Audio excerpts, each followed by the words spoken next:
Good morning, gardeners. This is Brett, and welcome to my backyard. It's a beautiful day here in East Texas, and today we are going to be planting some strawberries. Now, a lot of people probably get their strawberries like I did here. I'm going to show you a picture. Kind of a bare root plant that you plant here. And some people may wonder, how exactly do we go about planting this little thing here?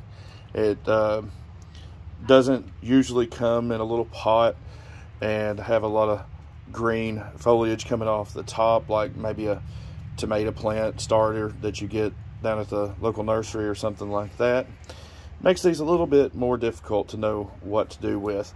So if you get some of these, the first thing we want to look for is the roots. They're very delicate here. We want to just kind of try to carefully separate them out just a little bit, as much as we can, so we can get them to flare in the pot.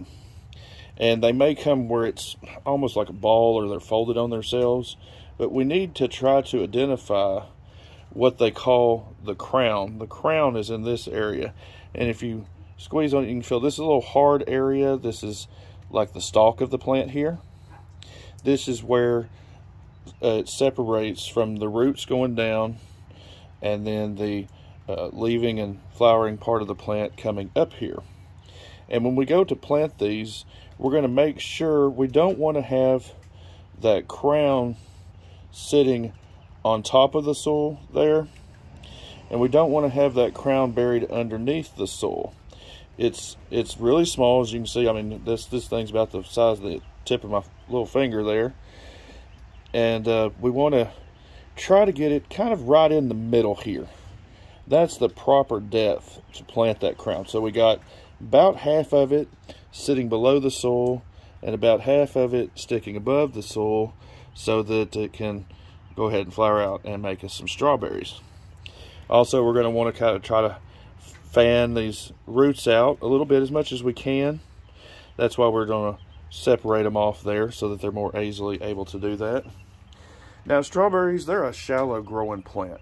They really only need about 3 to 4 inches of soil depth to be able to grow in, which is important to remember later as it starts to get warmer. You don't want these to dry out, so we want to be checking our soil pretty regularly, not to flood them, but to make sure at least once a week that we've got them good and watered in. They're also a plant that don't spread very much. Usually only about 10 to 12 inches of spacing is really needed for strawberries. Now, this bucket I have here, it may be a little bit narrow for that. You can see I probably got an 8-inch spacing there, but maybe if you go across and over, you might get to a 12-inch spacing there for this. But the reason I'm going to plant some in this particular type of pot today is that there will be enough room. It will produce some strawberries out of here. And also, I can take with these and stack them. These will offset and turn up here. And so I can get in a little bit of space, kind of a tower of strawberries. So if you're trying to add another vegetable to your garden or fruit that but you don't have a lot of room, this might be a good idea. Strawberries, they don't take a lot of room, and a vertical tower might be a good option for you there as well.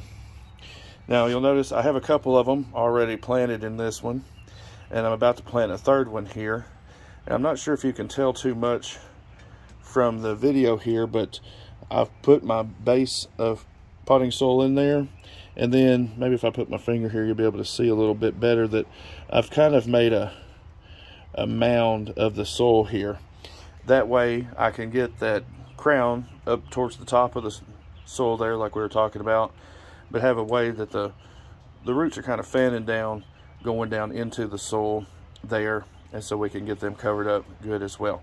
So I'm gonna go ahead and put this over there, and we'll see how that looks.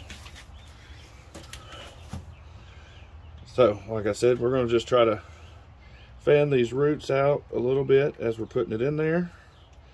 I'm going to take probably some of the shorter roots here, and I'm going to put them up on this side where there's not as much room to grow. and let these longer roots trail off into the middle area here. I'm going to just hold it in place, setting that crown right on top of the mound there. Get some of my good potting soil that I have over here. Just kind of go around it. All right. Gently push it in. I'm not going to pack it down a whole bunch, but we're just going to check that crown where we're at. Get it, like I said, about halfway there. Tamp it down just slightly. And then we'll water that in here in a bit. And while we're at it, let's go ahead and fill up. Now that we've got all 3 of these in here, go ahead and fill our middle spot. That's where all of your roots are going to try to grow to. And they will overlap there a little bit, but that's okay. They'll be just fine. We should get a good harvest of strawberries off of that for the year. And that's all there is to it. You can plant these out in your raised bed. You can plant them singularly into a pot. Like I said, you don't have to have a very deep pot for these. So even like some of those windowsill pots are pretty good for strawberries. They're not too deep, kind of longer, allow them roots to stretch out across there. And you can even grow them indoors if you have one of those windowsill pots. So I hope y'all have enjoyed that today. If you have any questions, please leave them below. Thanks for subscribing, and we'll talk to y'all next time.